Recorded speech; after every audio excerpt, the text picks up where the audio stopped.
So ಇಲ್ಲಿ ತನಕನೂ ನಾವು ಬೇರೆ ಬೇರೆ ತರ ಲೈಕ್ ಬೇರೆ ಬೇರೆ ಜ್ಯೋತಿರ್ಲಿಂಗಿಗೆ ಹೋಗಿದ್ದೆ ಅಂಡ್ ನಾ ಏನ್ ಅನ್ಕೊಂಡಿದ್ದೆ ಬರೀ ಮಹಾಕಾಳಜಿಗೆ ಅಷ್ಟ ಆ ಒಂದು ಪವರ್ ಇದೆ. As I said Ki like ಎಲ್ಲಾ ಒಂದು ಜ್ಯೋತಿರ್ಲಿಂಗನು ಬೇರೆ ಬೇರೆ ಎನರ್ಜೀಸ್ ಎಬಿಟ್ ಮಾಡ್ತಾವ.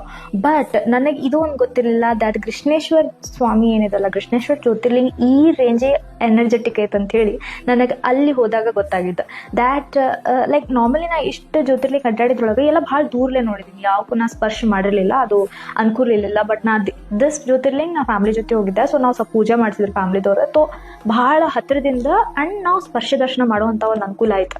ಆ್ಯಂಡ್ ಆ ಒಂದು ಪವರ್ ಬ್ರೋ ಲೈಕ್ ಲಿಟರಲಿ ನೀವು ಎಷ್ಟು ಆ ಶಿವಲಿಂಗ ಎಷ್ಟು ಒಂದು ಪವರ್ಸ್ ಎಮಿಟ್ ಮಾಡತ್ತಂದ್ರೆ ನೀವು ಆ ಒಂದು ಜಾಗಕ್ಕೆ ಒಳಗೆ ಭಾಳ ಹತ್ತಿರದಿಂದ ಹೋದಾಗ ನೀವು ಒಂದು ಸ್ಪರ್ಶ ಮಾಡಿದಾಗ bro another level energy. Because ಅದು ನಾವು ಅನ್ಕೊಂಡಿದ್ದ ಬೇರೆ ಆಗುತ್ತೆ, ಅಲ್ಲಿ ಹೋಗೋದು ಎನರ್ಜಿ ಒಂದು ಎಕ್ಸ್ಪೀರಿಯನ್ಸ್ ಮಾಡೋದು ಬೇರೆ ಆಗುತ್ತೆ. And it was really amazing experience among all. ನಾ ಅನ್ಕೊಂಡಿರಲಿಲ್ಲ ಬಿಡು 12 ಜ್ಯೋತಿರ್ಲಿಂಗ ಒಳಗೆ ಎಲ್ಲಕ್ಕಿಂತ ಲಾಸ್ಟ್ ಜ್ಯೋತಿರ್ಲಿಂಗ ಆಗಿತ್ತು ಅಂತ ಹೇಳಿ. ನಾನು ಜಾಸ್ತಿ ಅದು ಅಷ್ಟು ಪವರ್ಸ್ ಇರುತ್ತೆ ಅನ್ಕೊಂಡಿರಲಿಲ್ಲ. ಬಟ್ ಶಿವಪ್ಪನ ಎನರ್ಜಿ ಬೇರೆ ಲೆವೆಲ್ ಬ್ರೋ, ಲೈಕ್ ಲಿಟರಲಿ ಬೇರೆ ಲೆವೆಲ್. ಡೂ ವಿಸಿಟ್ ಕೃಷ್ಣೇಶ್ವರ್, ಮಿಸ್ ಮಾಡಕ್ಕೆ ಹೋಗ್ಬೇಡ್ರಿ.